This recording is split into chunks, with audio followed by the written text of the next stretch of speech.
married for a decade with two smart and beautiful children, a 10-year-old daughter and a 3-year-old son. We bought a house, but now we're getting a divorce. In the first 9 years of our marriage, my wife and I trusted each other completely. However, that changed when I discovered she was lying to me, and then more lies started to come out. One day she said she was going to her friend's house, but I later read a text message that showed she had actually gone to another man's house. I didn't confront her immediately, but I started checking her phone more closely while she was asleep. During the same week, I saw a text to another guy saying, "I want you all to myself." I asked her about these texts at 2 a.m. the next day. She called the first guy the following day and told him she couldn't come over to cut his hair anymore because it was causing problems in our marriage. She made this call on speakerphone so I could hear the whole conversation, and his response was more than just about a haircut. A few months later, my wife was diagnosed with kidney stones and a kidney disease. The doctor prescribed her Vicodin for the pain. She had taken these pills in the past for menstrual cramps, and I didn't see it as a problem. One day, she called me at work and said her pill bottle had gone missing. She blamed my friend for stealing them. I searched the entire house to find the pills because it was putting our friendship at risk. I searched, but found nothing until a few days later when I discovered a pill bottle with 31 Vicodin pills in her purse in her car. The bottle didn't have a label, and I was on my way to work at that time. I didn't tell her that I found these pills, even though it was hard to miss. Later that day, she called to inform me that she had told her doctor the bottle was stolen, and he ordered her a new prescription. She said the doctor believed her and hoped to pick up the new pills from the pharmacy before it closed. However, I went and picked up the prescription after work, but didn't call her back. I waited for her to come home. When she did, her first words were, "Where are my pills?" She put down her purse, and I discreetly checked if the bottle I had seen earlier was in there, but it wasn't. She wanted to order food, so I took her car to get it. While in her car, I discovered an unlabeled pill bottle in her glove compartment. I discreetly took it home with me, and after finishing my meal, placed the new prescription on the table and set the unlabeled bottle beside it. She asked, "Why did you take those pills from my car?" I responded, "Why are you driving around with my kids and an unlabeled bottle of pills?" She claimed, "My friends gave them to me." I found it hard to believe that anyone would give away that many pills for free, especially since the number of missing pills matched the ones in that bottle. This situation jeopardized a friendship. I told her I was leaving for the night and taking our son with me. She admitted, "I have a problem. I enjoy taking them." I said, "Think about it overnight. I'm leaving." However, she didn't want me to take our son. I tried to get my son ready, and she blocked us in the room. I warned her she had to move or I would move her, which I did, though she wasn't lightweight. In the process, I accidentally bruised her arm. I left with our son for the night, making sure she couldn't leave in her car. This occurred on a Friday, and on Saturday, I discussed our options with her: divorce, separation, or working things out. If she chose to make it work, we had to attend marriage counseling, and she had to seek help for her pill problem. She agreed. We began seeing a counselor, but she quit after just 4 sessions.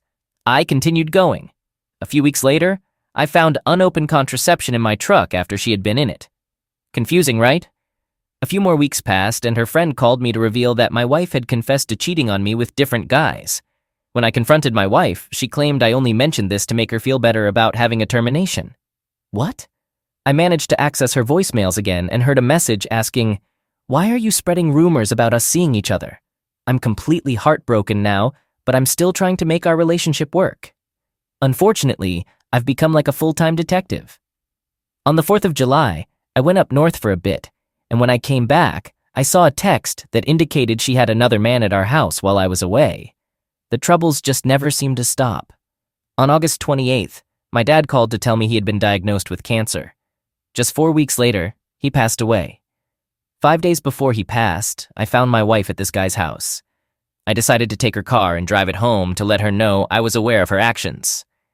That night, things got pretty chaotic. A few weeks later, I discovered her cell phone in her car, and I had seen her enter the lock code the night before, so I unlocked it. I found a text chat between her and the guy she was with when I took her car. They were declaring their love for each other and saying they were meant to be together. They also mentioned that they hoped everything would soon blow over, and they would get through it together. I took a picture of her phone with this message and showed it to her father to reveal her lies to him. He was shocked. The next day, someone cut my transmission lines. I called the police and went back into the house to ask her for her boyfriend's last name. She immediately called the police saying I had threatened her. All I did was ask her a question. Later that afternoon, I hired a lawyer signaling the start of the divorce proceedings, but she had already filed for divorce. On a Monday, I came home for lunch and she was passed out with our 3-year-old awake. I took her phone out of her hand and hid it. The following Tuesday, she and I exchanged texts all morning. When I came home for lunch, she wasn't there. I found her at the park with her boyfriend and my son. I pulled in and started taking pictures. I got into a small confrontation with the boyfriend. He grabbed my arm and I confronted him, telling him I had every reason to be upset. Before I left to return to work, I tried to kiss my wife to make him jealous. I also told her I'd fight for my kids because she didn't need them. When I got back home from work, she seemed to provoke me into coming home.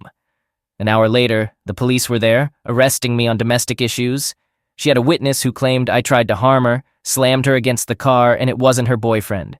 I spent 21 hours in jail for something I didn't do and now have to prove my innocence. I've been ordered to leave my house, and all I have are the clothes on my back. She got a restraining order against me and changed the locks, so I can't access my belongings. I'm going through an emotional roller coaster. There's no way to fix this now. I've been attending counseling since April. My divorce attorney will handle the domestic issue situation. He's prepared to question her, given all the information and evidence I've provided that exposes inconsistencies in her story. It's impossible to be in two places at once. The so-called witness isn't her boyfriend, but I'm pretty sure this person has connections to her family or his circle of acquaintances. I didn't get physically aggressive at all. Yes, I was angry when her boyfriend grabbed my arm, and I confronted him, warning him that I had every reason to confront him. But my son was right there. I'm fighting for my kids, and I didn't want to jeopardize that in any way. Before all of this happened, we talked about making the divorce as amicable as possible. That's not an option anymore. What she did to me was completely unjust. A few months ago, we had an hour-long conversation which I recorded. I made sure to cover every topic, from her lies to the Vicodins. Essentially, she admitted that everything I discovered she had deliberately set up to mess with my head. I still have the recording. Regarding the pictures I have, one of her texts saying she loves him and him calling her baby, and also him saying they'll get through this together. In my view, this seems like a scheme. She was just trying to get me arrested so she might have a slight chance of keeping the kids. I'm relieved to hear that the courts deal with these situations frequently. My lawyer is prepared to challenge her. I just hope I can turn things around and have her arrested for falsely filing this charge. With these recent developments, finally, I'm going to court to fight for my parenting time, and hopefully I can also retrieve my belongings. On December 16th, I'm keeping my fingers crossed that things go well and I can spend time with my kids without needing supervision, even if it's just for an hour. I had to go through that when I was a kid, and I'd really like to have a whole weekend with them. Yesterday, I had a scheduled parent-teacher conference with my daughter's teacher. When I arrived, the first thing she said was, "Why wasn't your daughter in school today?" I was taken aback and replied, "I don't know. I haven't talked to or seen her since October." Her report card had the lowest grades I've ever seen for her, and it wasn't the usual report card she brings home. Plus, she's already had a combination of 11 absences and tardies this year, not including yesterday, making it 12. I brought my mom along in case my ex-wife showed up because I had scheduled this meeting for myself, not for her. The teacher mentioned that my daughter is doing okay, but her grades don't match her usual performance. The teacher also said that my ex-wife had a conference scheduled for this week but didn't attend, which is typical. Next week, I'm hoping for a smooth experience. I have 2 court dates, one for the domestic issue, final pretrial, and one with family court for parenting time and to retrieve my belongings. I also have to attend a class for parents going through a divorce, called the SMILE program. It's mandatory, so I must complete it. I've had 2 job interviews in the last 2 weeks, and the one I had scheduled for this week seemed like a perfect fit. However, I received a call today saying, "You're overqualified and you'd be bored in the position," so I didn't get the job. But it seems like my resume is getting noticed, so I'm not giving up hope. My financial situation is deteriorating rapidly, and I'm almost broke. I need a job ASAP and I'm willing to do anything. I'm just hoping that all these court dates won't interfere with my job search. Update. Well, the final pretrial for the domestic issue took place yesterday. They offered me a no-contest plea, which means I would plead guilty and be put on probation for a year. If I stayed out of trouble, it would be removed from my record. It was tempting because going to a jury trial could result in a conviction on my record for life. But I refused. I didn't do it, so I'm not pleading guilty to something I didn't do. It's a risk I have to take. I went to make a statement. It's been almost 2 months since the domestic issue charges were filed, and I still haven't been able to retrieve my belongings. It's freezing cold outside, and I went to court without a coat. When my lawyer arrived, the first thing he asked was, "Where's your coat?" I replied, "It's at home with my boots and all my other belongings that I haven't been able to get." He was quite upset about it and said he would bring it up in court. My ex-wife went to the prosecutor and began making false accusations about me driving by the house, which would violate my bond. This isn't the first time she's made up stories during the hearings I've attended. Everything she says never happened. I stood in front of the judge with my lawyer, and the prosecuting attorney informed the judge that a plea had been offered and that I refused. A jury trial is now scheduled for January 13th. The prosecuting attorney told the judge that I am in contempt of court because my ex-wife is claiming I've been driving by. She even mentioned that the neighbors have seen me driving by. I remained calm because I know I have a tough battle ahead. The judge told my lawyer that he needs to have a serious talk with me because these accusations could get me into more trouble. At the end of the hearing, my lawyer said, "Your Honor, there is one more thing I need to bring to your attention. Since the last pre-trial on November 1st, we have been trying to arrange with my client's wife's counsel to retrieve his belongings. Many times, and all documented, we've been getting the runaround, and my client still hasn't been able to get his things. What my client is wearing today in front of you is all he has. He has no coat, no boots, and it's sub-zero outside," the prosecuting attorney responded. "This is the first I've heard about this." My lawyer then requested, "I'm asking you to put something in place so my client can retrieve his belongings. The judge has instructed us to go to the police station and arrange for a civil standby, and tomorrow, I'll finally be able to retrieve my belongings. I've also taken steps that may raise concerns for the prosecuting attorney, which doesn't reflect well on my vindictive wife. From now on, I plan to maintain a diary, recording every detail of my daily activities, such as where I go, whom I visit, departure and arrival times, meals, and sleep. I want to avoid being wrongly convicted of things I didn't do. When I go to collect my belongings, I'll have a few friends with me for assistance, as witnesses, and for moral support. The police have informed me that I'll have around 15 minutes to retrieve my things, but I have different plans. I need all my belongings, not just a single coat.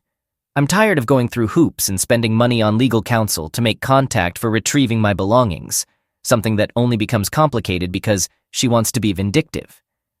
Here's the latest. Well, I managed to retrieve my belongings with a police escort, but she wouldn't allow me inside my home. She put all my things in bags and tossed them onto the porch for me to collect. Finally, yesterday, we had a court hearing for parenting time. We argued back and forth about the times and dates I'm allowed to see my kids. We eventually reached a fairly good agreement, but I was insistent on seeing my kids this weekend. She was not willing to budge. My lawyer kept emphasizing that we should stick to the agreement, or we could risk losing it all. I said, "No, it's been 2 months, and I deserve to see my kids this weekend." So it ended up in front of the judge. After my lawyer informed the judge that there were 3 documented letters requesting me to see the kids, none of which had been responded to, the judge ruled in my favor, granting me the opportunity to see my kids. I left with tears of joy. Regarding employment, I had an interview yesterday. I don't want to celebrate too early, but I believe it went well. My ex-wife's lawyer questioned the abruptness of my unemployment, as I had been with a company for a long time. They accused me of trying to avoid paying support and depleting my 401k. So until I hear back from the job, and it's worth noting that 2 out of the 3 people I listed as references have been contacted about me as I'm typing this. This is the extent of my report. Good things are on the horizon. My spirits are high right now. Update. I finally had the chance to spend some time with my kids. When I arrived, Grandma pretty much pushed them out the door and then quickly shut it behind them. My ex-wife was waiting down the street, just watching. As soon as my daughter saw me, she was all over me. She was so thrilled to see me and wouldn't leave my side. We went to IHOP for breakfast, and my daughter told me, "Dad, I don't want to go home. I want to spend the whole day with you." I asked her about her school attendance, and it turns out she's had 15 absences and tardies this year. I asked if it was because she wasn't waking up for school, or if her mom wasn't helping her get there. Either way, it pointed back to her mom. My daughter admitted that sometimes she woke up and then went back to sleep. But her mom should be making sure she gets to school, not just sleeping. After IHOP, we went skating, which was a lot of fun. My daughter also asked why I wasn't at home anymore. She said my ex-wife told her that I left, wasn't coming back, and even sent a letter saying I wouldn't return. I told her that it wasn't true and that one day she'd find out what really happened. But not right now. She also asked if Santa would visit my place, as her mom said Santa would leave half her presents at home and the other half with me. It's challenging because I'm low on money and it needs to cover my expenses. After dropping them off, I had a very emotional ride back home. I wondered how Santa would make it to where I'm staying. It will still be weeks before I start earning again. I shared this with a couple of my true friends, and they reassured me that Santa would come. One friend plans to take me shopping tomorrow for a few things for the kids, and the other has a surprise up his sleeve and won't reveal it. But he's sure Santa will be there. Their support brought tears to my eyes. It took 2 months, but now I feel much better knowing that she can't keep the kids away from me anymore. I do wish I could communicate with my daughter, but she says her mom took her Facebook away. There's no way to call her or email her, but my daughter suggested writing a letter and mailing it. I worry that her mom will intercept the letters, read them, and tear them up. Well, I went to the pediatrician's office to request my kids' medical records from the last 2 months. Initially, they were reluctant, thinking my ex-wife had full custody. However, we shared joint legal custody, and I provided the necessary documents to prove it. My ex-wife did take my daughter to the pediatrician for an intimate offense evaluation. The records state, Mom brought her to the office because her daughter reported wetting the bed at her father's place but not at her mother's. They discussed the issue and referred her to the ER. I plan to visit the hospital to verify whether she followed their advice and to obtain the medical records today. The domestic issue case is now closed. During her testimony, both my ex-wife and her boyfriend admitted they are now in a romantic relationship. I hope this fact will work in my favor in my divorce case. It seems she couldn't even wait for the ink to dry on our separation. It was evident right away that the jury wasn't convinced by her story. My documentation supported my account and discredited hers. The police officer who took her report also provided testimony that contradicted her version of her condition when she arrived at the police department. The report showed no physical marks on her despite her describing a violent encounter that should have resulted in noticeable bruises. The jury reached a not guilty verdict in just 30 minutes. Now I'll attempt to have her removed from my house, get the personal protection order lifted, and explore pursuing charges related to parental alienation. I believe things are currently in my favor. I have a court hearing on Monday in front of the judge handling my divorce and the PPO case. We'll see how it unfolds. In my previous post, I mentioned that I had a redacted version of the police report. Many parts of the report were blacked out because I was afraid of getting arrested if I had tried to obtain it. However, after I saw case closed on the report, I decided to acquire an uncensored version of it. The version I obtained was largely uncensored. Within the report, my ex-spouse informed the police that I was offended by my father in an intimate way, if you know what I mean. It's true that I was subjected to child offense, but it was solely physical, not of an intimate nature. Therefore, her claim is inaccurate. In the report, the Child Protective Services caseworker and the police conducted interviews with my children. During these interviews, my daughter explained that she wears regular clothes, not pajamas, when she stays with me, and any dampness, waking up wet, was due to sweating. She mentioned that she told her mom about this, and that's when STBXW suggested the possibility of offense. Importantly, the report states that no physical evaluation took place, which is a relief. Now I understand why my daughter sometimes expresses fear of me. It turns out she's been exposed to a lot of false information. I've been aware of this for some time, but I didn't have much concrete proof. Nonetheless, my daughter doesn't exhibit genuine fear of me. In fact, she often clings to me when we go out with the kids. I'm genuinely proud of her for being truthful, and I've made sure she knows that. Update. I spent 5 hours in court. My attorney was called back into the chambers 4 different times. And then the judge decided to schedule a trial hearing on the matter for a month and a half later. I had to pay $1,000 for a day with no results. It seemed like the judge thought, well, she's got nowhere to go, as if I had a place to go after being thrown into jail and ordered out of my home. What's going on? I'm really angry. The safety of my children is at risk, and this was an urgent matter. I'm still uncertain about everything in my life. I spoke with my attorney yesterday and asked if there was a way to move this forward. He suggested we could try to put it in front of an arbitrator. I hope I spelled that right. I agreed to do so if possible. I'm fed up with this entire mess and I'm almost ready to give up. But I know that if I do, my kids will still be in danger. A good friend of mine is willing to find me another attorney because he believes that mine may not be handling the situation well at all. He's even willing to pay the retainer. However, I feel stuck, lost, confused, emotional, stressed, and I'm dealing with all the other feelings any person would have in my situation. I went to court the other day and was found in contempt of court. It was due to the fact that my lawyer didn't show me a court order for me to turn over the rest of my 401k money until 5 weeks after the court order was issued. He kept telling me to turn the money over, but he never mentioned that there was a court order. Now I have to pay her lawyer $750 in 7 days, which I don't have, and I have to replace all the money spent, which was on marital assets, after the order date. The judge asked me why I didn't hand over the money right away. I told him the truth under oath, which was that my lawyer didn't show me an order until 5 weeks after the order was written. The judge then asked if I was in his courtroom on the day it was written, and I said yes.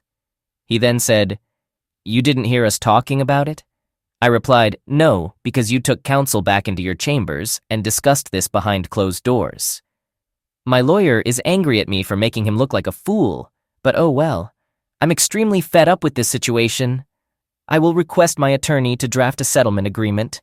She can have everything. All I desire are the shoes I'm wearing and my peace of mind. Life continues. It's all just material possessions. They can be replaced. She has turned my daughter against me, and every time I pick her up, she shows no affection. I can't take any more of this. I understand the importance of having my kids in my life, and they need me too, but I simply can't tolerate this any longer. Raising the white flag. Update. On May 10th, I had a hearing for my home and custody. The judge didn't want to remove her and give me custody because the FAME report was due in 2 weeks. I had to give up my house and was ordered to pay $640 a month in child support. I stopped paying my mortgage because there's no hope for me to get it back. Also, the personal protection order was reduced to a civil PPO, allowing me to contact her through text. Today, another court appearance. I feel like I'm being treated unfairly at every turn. My lawyer isn't helping. I'm broke, homeless, and just got ordered to pay $4,800 in lawyer fees to her lawyer, or I go to jail. They're even going after my only hope in life, my dad's estate for $22K. I can't seem to catch a break, and I'm losing faith and hope. Life will never be the same. I'm now $180K in debt, feeling lost, and on the verge of a nervous breakdown. I want to express my gratitude to everyone here for their support, advice, friendship, and encouragement. I've given this everything I had. I'm broke, can't afford a new lawyer, don't have any money left, and all this stress is really taking a toll on me. I went to the doctor for a checkup due to the stress. My blood pressure was high, 150/100, and I was put on medication. After returning, I found out everything is fine, but I mentioned experiencing chest pains earlier in the week. They ran an EKG on me and immediately scheduled an appointment with a cardiologist. I'm scared, tired, broke, homeless, and feeling completely mistreated. I didn't do anything to deserve any of this. My advice to the world: never get married. Last Friday, I went to court to hear the custody report recommendation. In the report, my ex-wife lied extensively. She claimed I went to bars every night and came home drunk, even though I had been to a bar only 3 times during our marriage. She also said she never did drugs, and her hospitalization for a suicide attempt was due to her grabbing a knife to slash my tires. The court sided with her and awarded her physical custody. I looked at my attorney with tears in my eyes and said, "I want this over with. There's no way I'm going to win a thing." He responded, "You want this over? We can do this today." I said, "Do it." I had to give up my house, all my 401k money, $1,300, and pay her $3,200 in back child support in small increments. It's over, and my life isn't in limbo anymore. Now I can move on. I must focus on myself now. I'm broke with $16,000 in lawyer fees. She won. All my hard work of working 60, 72 hours a week, saving money for retirement, the beautiful house, my kids. It all feels like it's gone to waste. Thanks to everyone here who has posted and supported me. I may not know you in person, but I feel a connection with all of you. I couldn't take it anymore. The time off work, my life in limbo, not getting any rulings in my favor except winning the domestic issue trial, I'd had enough. I ended up with joint custody and get to see my kids weekly. One day, they'll understand what Mom did to our family. Last update, life is wonderful. I left that cheating witch and found a genuine woman who treats me with respect. Things have settled down, and it's been a long journey. I've faced significant challenges, but now my girlfriend and I have been living together for about a year. She's everything a man could wish for in a woman. I wish I had met her many years ago. She has one daughter, and with my two, they get along wonderfully. My girlfriend makes me incredibly happy. She treats me the way I deserve, prepares my lunch daily, and even gives me a morning kiss before I head to work. I never experienced that in my previous marriage. I swore I'd never get married again, but this woman might change my mind. I met her on Match.com, and on our first date, we discovered that we went to school together. We also found out we have so much in common. It's astonishing. I cherish every moment with her. To those reading this story, there is light at the end of the tunnel. Just be patient and keep your spirits high. All right, that was a fun story. Now let's move on to another exciting one. Stay tuned and let's dive in. Story 2. I don't know how to cope with this. It happened almost 5 months ago, but it still feels like I was deeply hurt just moments ago. I work as a FedEx delivery driver, so I'm rarely away from home. So why does my wife keep complaining that I'm gone for too long? One day, my brother tells me he wants to go on vacation for snowboarding. I ask him where, and he says he's going on a snowboarding trip.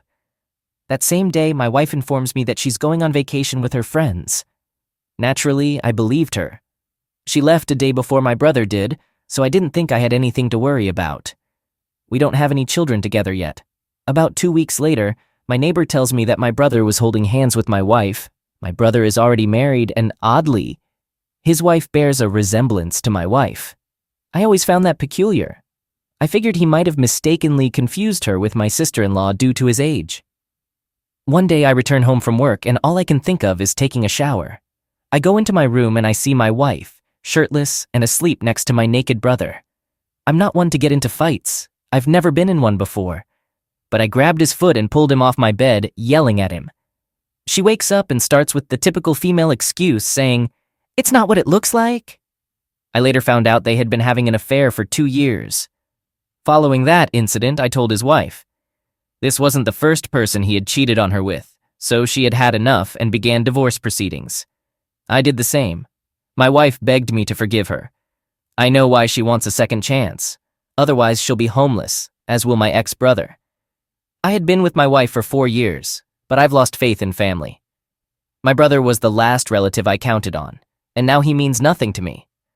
I had been warned not to marry American women, but I'm American myself. However, I now believe that American women can be some of the most unfaithful people in the world. My ex-brother contracted coronavirus. Unfortunately, there's nothing I can do. I found out this morning, and he has had it for a little while.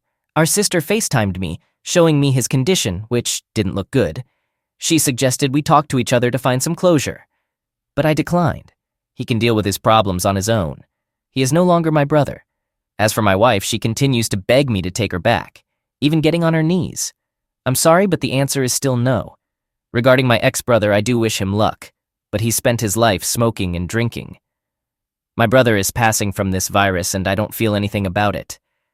There's nothing I can do, so I'm indifferent. My wife is on the verge of being homeless, but she's too embarrassed to ask for help from others.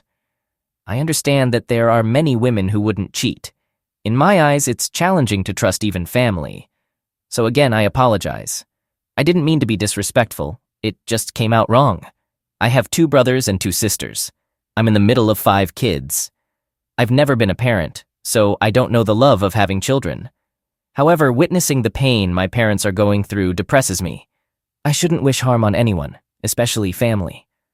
My mother told me that if I refuse to speak to my brother because of the woman I married, I'll regret it. I can't force myself, but it's a shame how even family can harbor so much hatred toward one another. I told her I can't bring myself to speak to someone like him and walked away, shedding tears. My ex-brother is on his deathbed and everyone assumes he won't make it. I wish him luck, but do I think he got what he deserved? Perhaps. Who am I to judge? Do I feel remorse, or will I miss him? No. Jealousy and hatred are powerful emotions. To be honest, if I do decide to talk to him, while taking precautions, it won't end well. Knowing how much I resent him, I'd probably tell him he got what he deserved, maybe something like, "Have fun burning in hell." I have nothing positive to say, so it's better not to say anything at all, and forgiveness is out of the question. I asked my wife why she cheated, and she said that every woman cheats when they don't get what they want. I asked her what she wanted, and she said, "A better life." She tried to apologize for hurting me, acknowledging that I loved her, loved past tense. She also suggested that I could find someone better than her, but honestly, everyone seems the same to me now. To the trolls who might criticize me for this, please read slowly and understand that I don't care. She said it, not me. I get it now. I've been cheated on so many times because they wanted something better, I suppose. It's sad. It seems that in the past, people had more self-respect. I wonder what has changed. I wanted to provide another update. My brother passed away a couple of days ago. I've been trying to process everything. We made peace in our own way, and here's a paraphrased version of what he said. You can't trust anyone, not just women, but no one. Women may be cruel and evil sometimes, but so can everyone else. No one is perfect. Look at Mom. She slept with a man Dad despised and got pregnant with me. Yet she had the audacity to call Ashley a derogatory term, right? Do you think Dad doesn't regret staying with her or raising me? All because of a stupid fight. When Mom got sick, Dad told her to get the man who fathered me to help her. This is how human beings are. You're not perfect either, no matter how hard you try. Let me tell you this. Life will throw much harder punches at you and Ashley. You're only 28. You'll finish this semester and graduate with an engineering degree, and you'll join the military to become an engineer. I'm proud of you. But please promise me this. Don't get married to any woman while you're in the military. Women may approach you for their military wife benefits and may cheat or betray you while you're away for months or even longer. If you stay with Ashley, I promise the same thing will happen. He said women are only for pleasure and control. I disagree with that completely. Nobody is anyone's slave. But I agree that getting married while in the military is a recipe for betrayal. If my opinion triggers anyone, they can deal with it. I found my soon-to-be ex-wife. She's currently living in her car, LOL. I told her about my brother, and she started crying. Given her circumstances, she's doing well. I considered letting her stay in the house to keep her safe, but it seems she can handle herself. That's good. When she confessed everything to me that day, she told me she had fallen in love with him a long time ago. I told her that if she gets sick and ends up like him, she might be able to see him again and be happy. I know I might seem heartless right now. I've pushed my emotions aside, and I feel numb to everything that has happened. I refuse to get emotional about things that can't be changed. It's just as my ex-brother said, no one is perfect. However, that doesn't mean I'm going to mess up my life, end up in jail, and ruin my future career for two disgusting individuals. She's not my problem anymore, and neither is he.